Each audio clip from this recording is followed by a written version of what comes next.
All right, we are here at my VermiHut indoor worm tower, and today I'm going to show you the 10 reasons why I think a worm tower might be your best first worm bin. We're going to go quickly over each of those reasons and show you how I feed my VermiHut worm tower, which has over 4,000 red wigglers and blue composting worms. So let's go ahead and dig in, and let's talk about the first one, and that is that moisture control is so easy. Check this out. I'm going to squeeze this. We're not getting any drips out, and it kind of clumps up just like that, and the castings look absolutely perfect. Moisture control inside a VermiHut is done because it's got a tight fitting lid, but it also allows in air and it drips out the bottom. So you're not going to have any troubles with being too moist because you got the drips going down, and you're not going to be evaporating moisture out of it because it has a lid. The second reason I think a worm tower is a great first worm bin is each one of these trays right here acts as a sifter. And you can see there are 1,600 holes. I counted them. Actually, I did some multiplication. And each of this, and that's how the worms get up and down through each of these trays. But when you're ready to harvest either this worm bin or any other worm bin, you can just put it in here and shake it around, and that is how you separate the worms from their castings. Now let's get this on a chair to show you why this might be your best first worm bin. So here you go. I've got this up a little bit higher because what I want to show you is one of the next things that makes this a really good first worm bin. And that is you can take the lid off and then pour in some water into here. And what that will do, it will kind of percolate down and come into the basin here. And check that out, there's a spigot right there. And what that does is it creates some worm casting extract. Now extract is different from tea. Tea, you've got a bubbler and you let it sit for a little while. But this is just kind of getting the runoff of the microbes down through all the castings and into this bin right here. And once you're done, you've got it filled up as much as you want. You can kind of leave it open like that, and then it will drain for like another hour, and then you just close everything up. You've got your worm casting extract that you can use on your plants immediately, and then this thing is got all its drips done, and then bam, it's back to being your worm bin. You haven't even used your castings, and you're already benefiting your garden. And in that worm extract is lots of nutrients and especially fantastic microbes for your garden. Now, number 4 is you can start with as little as 500 worms and still make worm casting extract or worm castings within 45 days. Now, typically, you want to wait somewhere between 2 and 3 months before you do your first harvest, but after 45 days, really, you can extract some of the microbes out of your worm tower. So let's kind of go in here in the center where we fed last, and let's go back and look at what we put in that last feeding. The first thing I always do is add dry shredded cardboard in my feeding zone. Then we added a bunch of old slow food from my previous tray, followed by some old stale popcorn and some dirty napkins. Next, we put in some yellow watermelon rind and pink watermelon rind, followed by a lettuce stalk, tomato, and some onion greens from my garden. Finally, we added some smelly lion mane's mushroom, and boy did it stink going in, so we're going to see how that's doing. And then we wrapped up the feeding with worm chow coffee grounds and eggshell grit. So I don't expect there to be too much of that food left in here because it's been about 30 days, but I am pulling up some slow food, which we also call long-term food, and this looks like it was probably some kind of brassica stem, either a Brussels sprout stem or broccoli, and they have cleared out the center of it for sure. I'm also seeing some, kind of the papery skin of a tomato, and I thought I might have felt something else in here. Yep, sure enough, this right here is shells from avocado. These things seem to last forever, and I'm not even sure if they really totally break them down. They just kind of get smaller and smaller as you see me crumble them right there. And then down here, looks like, yep, some more of that brassica. So those are your long-term foods. It is going to take a while for the worms to eat all of those, but all of the fast foods are completely gone, which is fantastic. And check out those beautiful worms in there, right there. This one right here is a red wiggler. It's got that telltale yellow tail, and the clatome is slightly bulging right there, and we've got several right in there. This is a mixture of both blue and red wiggler worms. So let me kind of dig around here, and then we'll set up for our feeding, and we'll go over the rest of our reasons why I think a worm tower tower could be the best first worm bin for anybody. So reason number 5 is a worm tower has a very small profile that allows for growth. So when you first start your worm tower, you may only have one tray on here, and it's got this much floor space, not too much. But each time you add another tray, you are doubling the capacity, then adding another 50% to it, etc.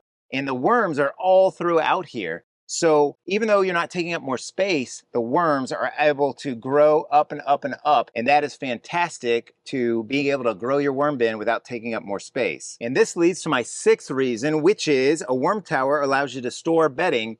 And if you watch some of my other videos, you'll see how I rotate. And the bedding is in these 2 areas right here, these 2 trays. And when you put in your frozen food scraps or your regular food scraps, they kind of slough off some of their moisture, and that drips down through here, creating great microbial growth from the microbes dripping down on that water, and it inoculates your trays, which then you bring back up to feed and create worm castings. My 7th reason is no gnats or fruit flies get in the VermiHut with this special lid.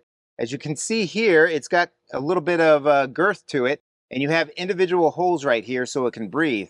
But underneath this part right here is a cocoa coir mat. So any gnats or insects that try to get in there will just get trapped, or they can't get down into your worm bin. So you're not going to have any problems with that. I really love this feature in this particular worm tower, which is a VermiHut. Now let's go back inside and keep digging to set up for our feeding. Now, on the sides, we are still seeing lots of castings, and as you look throughout here, you are still seeing some of the cardboard shreds, and that is actually pretty good for 30 days. And the way I use my bins and my trays, where I inoculate the shredded cardboard throughout the time that it's sitting down below, really helps to allow the worms and microbes to get to it and eat it quickly. Now, in the corners, we didn't put any food, but the worms still go over there. I mean, everywhere I go, there are lots of worms in here, and because it's been a while since we fed, they are all over the place. Now here I'm getting a little bit of a pocket of shredded cardboard, but again I want to show you just how perfect the moisture level is in here. Pretty hard to tell without you feeling it yourself, but I would say this is easily 80% moisture, which is pretty ideal for a worm bin. And look, lots of worms, fantastic. So let's go ahead and kind of dig over here, and we've mixed it all up. So I'm going to go ahead and build a trench right in the middle, and that is where I'm going to feed. Now you can feed your worm bin anywhere you want. You can put it in the corners, you can put it on the sides, kind of alternate, maybe try and get the worms to move all around as you feed, but they will, if they run out of food, they will move wherever they want. But I like to feed down the center because it's easier for me, and then I just mix it all up. Now just like you saw in that recap of our last feeding, I always start with some bedding, and here I use this shredded cardboard, and I put it in dry because so much of the food that I have to put in here has a lot of liquid to it, and it will dampen it. So check this out. First thing we're gonna do is put this celery stalk in here. We actually did use some of it, but it went bad in the freezer. I'm sorry, in the refrigerator. So we're gonna start off with that. And then I really like putting these broccoli stems in here. The worms seem to go right into the middle, and then they kind of leave the outer part. Takes them a little bit longer, so it's both a slow and a fast food for them. And we'll put in one of the worm favorites there, some watermelon. And we've got some more lettuce, another fast food, and some yellow watermelon. And we've got a pear, we've got a little piece of pepper, I think. Yep, or tomato, it's pepper. And look at that, we're gonna put in an orange peel, and that might take them a couple feedings before they're totally done with that. And then let's top it off with a strawberry top and a little piece of cucumber. Next, I'm gonna try some stuff I haven't tried in my worm bin before, and this is just some boiled peanuts that have also been frozen. So I'm just gonna break them up and put them on top right there like that. And I am also gonna put some of those on a top feeding, which brings me to number 8. You can feed on the surface of a worm tower and take the lid off every couple days and check and see how your worms are getting to the food. You really can't do that in any other bin that doesn't have such a good lid like this. So stay till the end and see how I do that. Next, we're gonna put in some worm chow. This is just a batch I whipped up a few days ago, and it has some expired oats and confectionery confectioner sugar in it. And then I always like to dispose of my coffee grounds within my worm bins. It's another food source for them and adds a lot of nitrogen to the bin. And then finally we'll round it out with some eggshell grit. I just pulverize it in my magic bullet blender and it gets it to these small pieces that the worms can ingest, and they use it in their gizzards to help grind up their food. While we're in here looking at this beautiful feeding, let's go over reason number 9, which is a worm tower doesn't look like a worm bin in your house. It almost has a Japanese vibe to it, and we just set ours over in a corner. Now notice with all the amendments, I kind of used them sparingly, moderation really, and that's the same thing I did with this feeding right here. I've got 4,000 to 5,000 worms in here, so this isn't too bad of a maybe 2-week feeding for that many worms. So all of that food was at one time in my freezer and got completely frozen, and then right before I do my feedings, I will take it out and kind of sit it on the counter and let it thaw out a bit, just in case it bumps into any worms, so they're not kind of sticking to it like your tongue to a flagpole. But we're gonna go ahead and bury this up, and I mean, this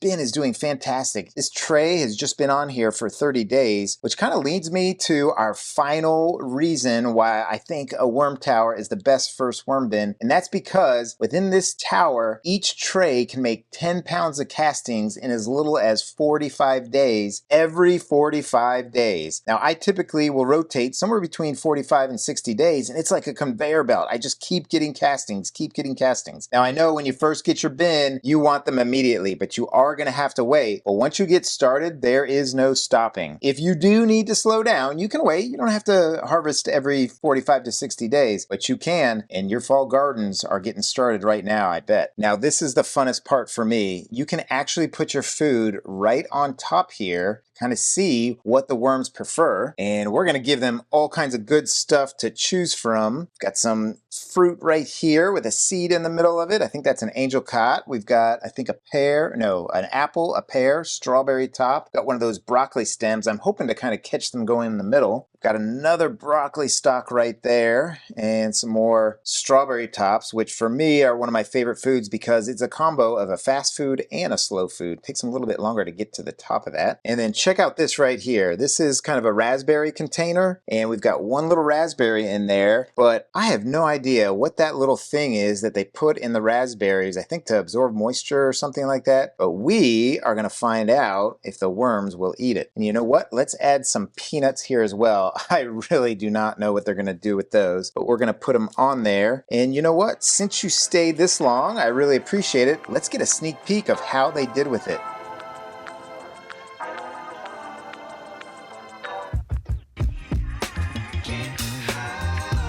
Very cool. You can check out the full time lapse on my next video. Now, I've been running this VermiHut for almost 4 years, so if you want to see how I've been doing with it, then hit that subscribe button. It's free, and check out my VermiHut playlist to watch all of our adventures. So I hope you're having a great day. I hope your worm bins are doing fantastic. So happy vermicomposting, everybody. Take care now.